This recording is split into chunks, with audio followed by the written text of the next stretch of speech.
Realmente, alguns parlamentares devem mergulhar no mar de realidade, no mar da realidade, porque aqui dizer que o presidente da República está enfrentando a corrupção é duvidar da inteligência do povo, porque o presidente tem feito uma série de artimanhas para proteger o seu filho de uma série de denúncias de corrupção.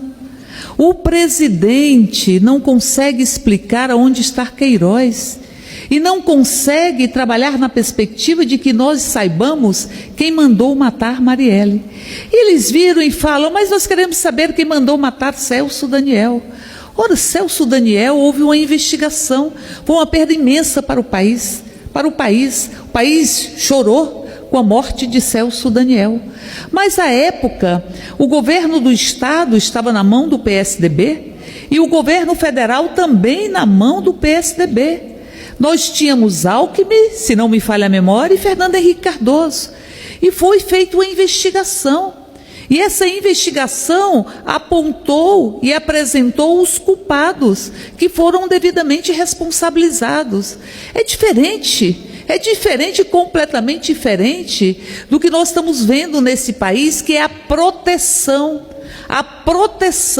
para que não se investigue os indícios graves de corrupção que estão rondando ou que são emanados das ações do filho do presidente da República. Então, portanto, é preciso que a gente seja honesto com o povo brasileiro. É preciso que a gente lembre quais eram os índices do governo de Luiz Inácio Lula da Silva. No governo Lula, nós tínhamos pleno emprego. No governo Lula, as nossas empresas construíam um projeto de desenvolvimento nacional.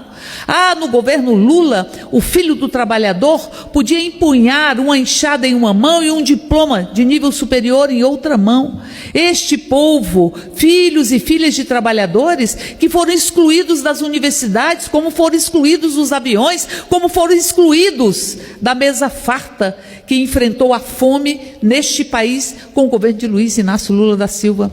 O que nós temos hoje, olhando o orçamento, são mais de 300 bilhões que o orçamento brasileiro fornece a benefícios fiscais para poucas dezenas de empresas. É um montante maior, inclusive, do que toda a despesa que o governo federal tem com folha de pessoal, com pessoas aposentadas do governo federal, com pensionistas. E ali nós vamos vendo o benefício fiscal num país que há um desemprego como nós nunca vimos. E não é verdade que Dilma deixou o Brasil com 14 milhões de empregados. Em 2014, quando começou o processo de desestabilização do governo Dilma, do golpe que estava sendo engendrado, o golpe que foi tramado nos porões, onde a luz da democracia e da justiça não conseguem atingir. Nós tínhamos por volta de 8 milhões de desempregados. Hoje nós temos 30 milhões ou por volta disso, entre desalentados, os que já não procuram emprego porque acham que não vão conseguir, subempregados e desempregados. Aqui em Brasília nós temos mais de 300 mil desempregados,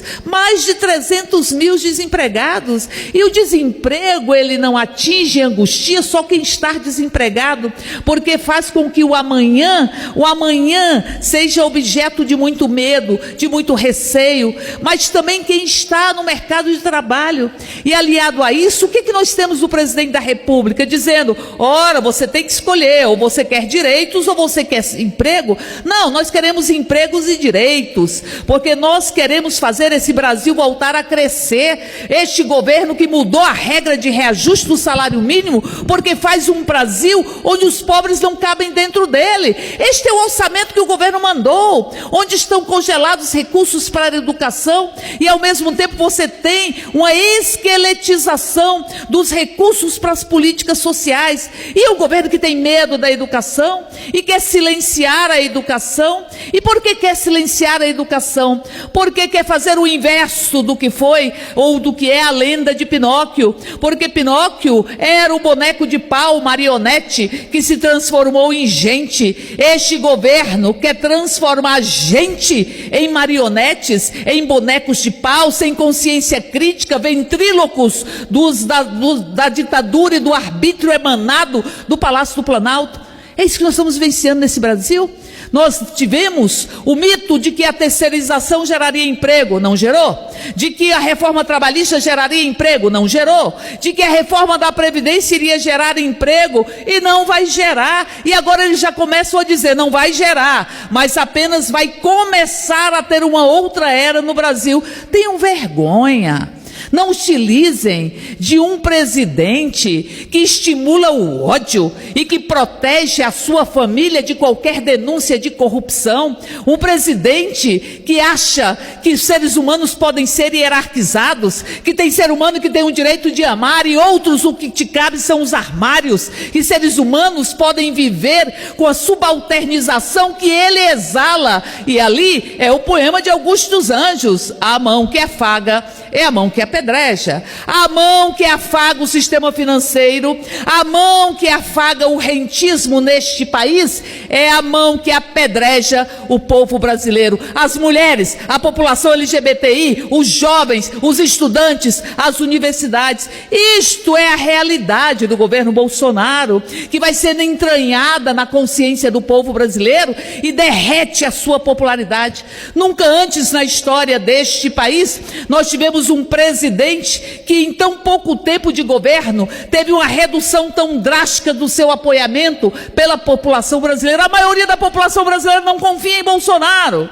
E agora se tenta segurar e fazer a construção de uma narrativa falsa, uma narrativa mentirosa, um presidente que tem um desprezo para com o meio ambiente. Vamos ver.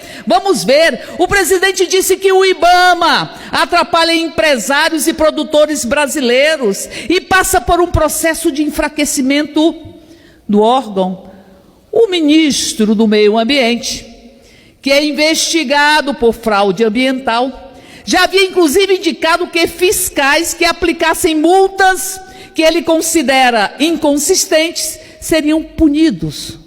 Salles determinou o corte de 24% do orçamento anual previsto para o IBAMA.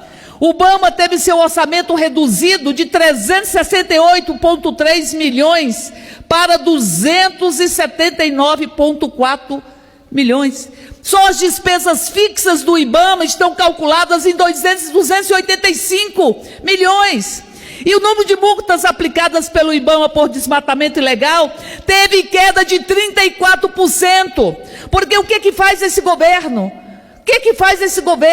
Institucionaliza a ilegalidade. Para que as pessoas, para que aqueles que fazem crimes ambientais, crimes trabalhistas, crimes e mais crimes, não possam ser responsabilizados. Então, se tem muito desmatamento, o que eu faço? Eu tiro o desmatamento da condição de ser algo ilegal no Brasil. E quando se constata o desmatamento, o que faz o presidente da República? Demite o presidente do órgão que constatou o desmatamento.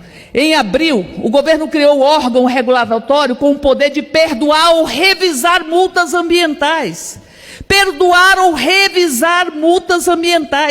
Esse núcleo de conciliação vai ficar responsável por analisar, mudar o valor ou anular uma multa aplicada por um fiscal. Nós tivemos uma reportagem no Fantástico, que mostrou que fiscais responsáveis por combater o desmatamento em reserva em Rondônia estão marcados para morrer.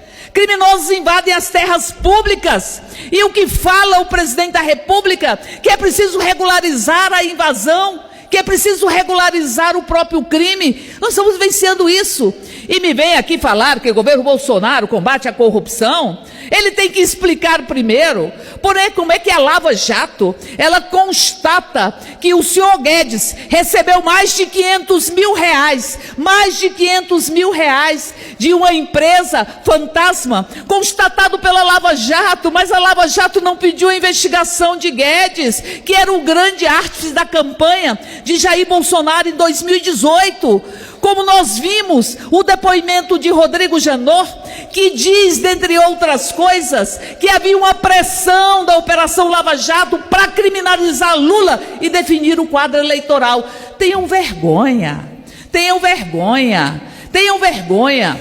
Para concluir, deputada. Para concluir, presidente, porque os bilhões do crédito do que aqui está posto para pagar os parlamentares, porque retiraram os direitos das pensionistas e dos órfãos, porque tiraram o direito do povo se aposentar. Este crédito que vai para pagar, ele não pode ser suficiente para que parlamentar venha aqui mentir. Nós temos um preso político nesse país, Luiz Inácio Lula da Silva, preso sem crime e sem provas. E nós temos um governo que cada dia que passa mostra que o absurdo tem perdido a modéstia, que acha que está no topo de um absolutismo e de um arbítrio, que bate palma para o arbítrio, que bate palma para a corrupção e protege seus filhos de qualquer investigação sobre atos corruptos. Respeitem o povo brasileiro e a verdade.